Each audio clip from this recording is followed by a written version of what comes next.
ആ വെണ്ണം തന്നെ ആത്മാവ് നമ്മുടെ ബലഹീനതയ്ക്ക് തുണ നിൽക്കുന്നു. വേണ്ടും പോലെ പ്രാർത്ഥിക്കേണ്ടത് എന്തെന്ന് നാം അറിയുന്നില്ലല്ലോ. ആത്മാവ് തന്നെ ഉച്ചരിച്ചുകൂടാത്ത ഞരക്കങ്ങളാൽ നമുക്ക് വേണ്ടി പക്ഷവാദം ചെയ്യുന്നു.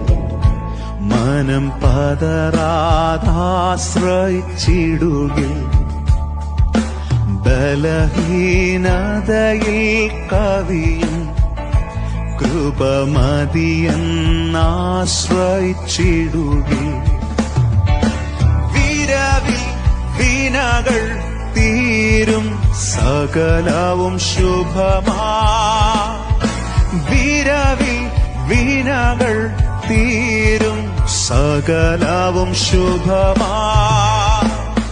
വരുവിൻ യേശുവിനരികിൽ, എത്ര നല്ലവൻ താൻ രുചിച്ചറിവിൻ.